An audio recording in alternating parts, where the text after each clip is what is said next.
Beauty Sam, bisitahin natin ang Tongping Chao Island. Siyempre, ayan, i-prepare natin ang ating mga dadalhin, pati na rin ang ating mga sarili dahil December 25, 26 malamig talaga. Malamig sa Hong Kong pero mas malamig doon.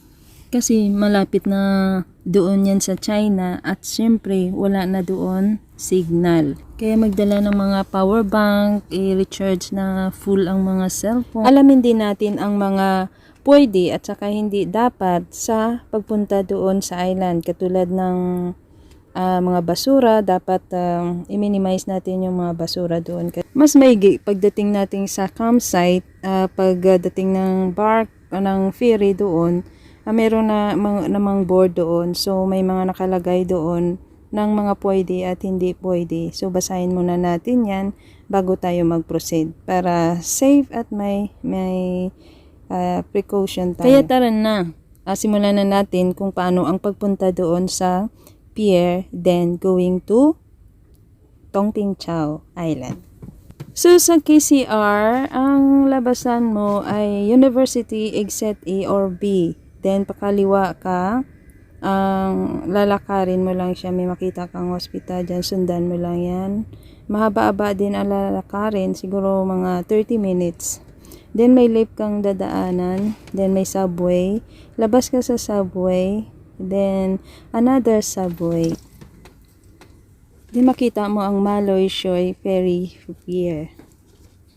Then, maba ang lakarin. Then, paglabas mo, pakanan ka. Then, makikita mo area ano ng mga bicycle.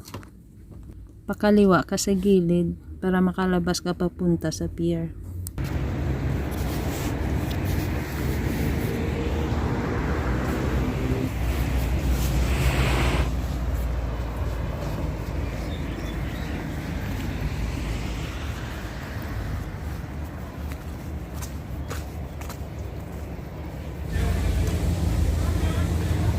Sakit na yung likod ko.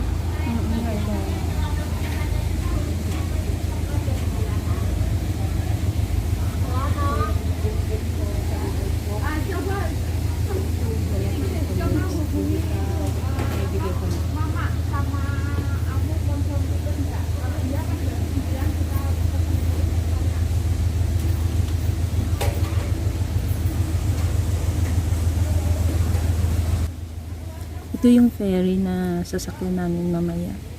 Sa ngayon maaga pa, kaya wala pa masyadong tao. Mamaya marami na yan. Mga 9 o'clock ang alis ng ferry. Ayan.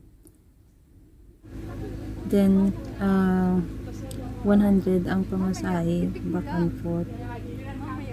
Ikit mo lang yung ticket mo para hindi mawala. Para sa pagbalik mo, may pakita mo yung ticket mo.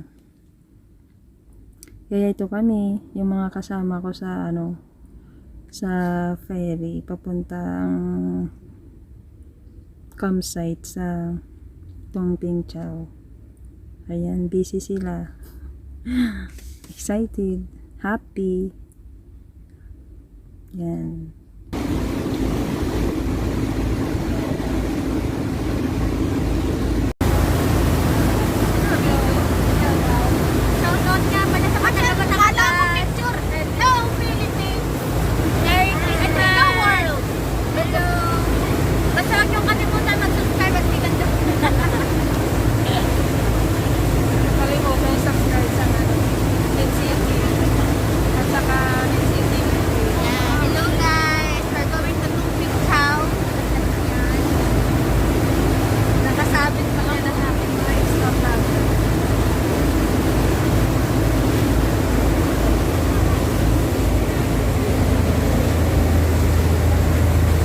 Sa mga viewers ko, mga ka-Beauty Sam, Merry Christmas and advance Happy New Year. 25, wala kami sa Hong Kong, kaya going to Tongping Chao kami, kaya wala signal doon.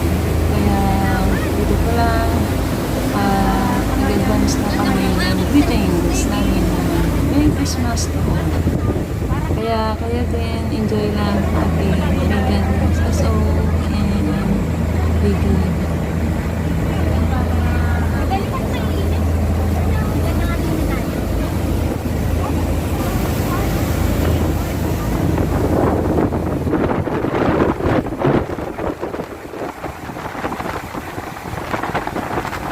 magandang happy at refreshing ang mga ganitong klaseng trip mga kabitisan. Kaya huwag natin hayaang manatili sa isang lugar. Let us explore ourselves sa beauty ng Hong Kong. Habang nandito tayo, enjoy natin kasi may opportunity pa tayo na pwede natin gawin ang ganitong bagay na ma-explore, makapasyal sa mga magagandang lugar dito sa Hong Kong. Kaya kayo din, sa aking mga viewers, huwag kalimutan ang sarili explore habang malakas pa at may buhay. Okay, alright.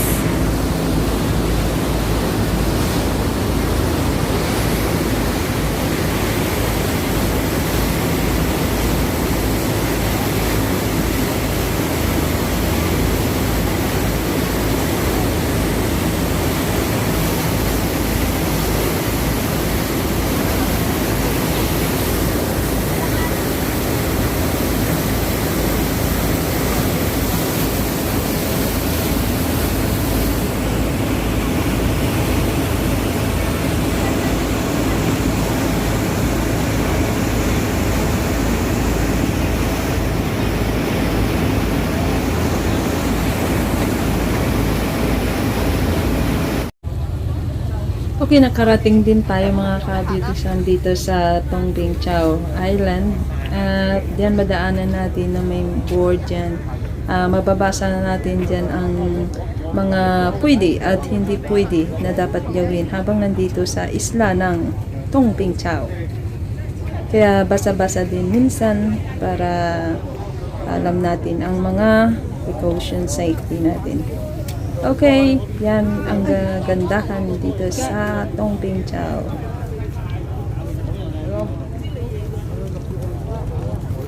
Masani ngayon at maganda kasi may araw siya. Ayan, bit-bit na ng mga kadala-dalahan na mabibigat. Okay lang yun, at least sigurado. Habang nandito sa isla. Sa isla na walang ilaw. Walang ilaw dito. Yung mga dala-dala yung mga power bank at saka mga cellphone. At saka mga kumikutitap na mga maliliit na wiring. Yan lang ang mag-serving ilaw nyo. Kaya yan na ang Tung Bing Chau Marine Park. Dito tayo mag-ikot-ikot. Abangan natin ang susunod na vlog natin sa Tung Bing Chau para malalaman natin kung ano ang mga kagandahan dito sa Tung Bing Chau. Kaya see you on part 2 mga ka-beautism. Huwag kalimutan i-like ang NetSeeU TV, i-subscribe na rin at i-click ang notification bell para updated kayo sa mga bagong uploads ko. See you and God bless us all. Merry Christmas and Happy New Year in advance. See you. Bye. And don't forget to be good.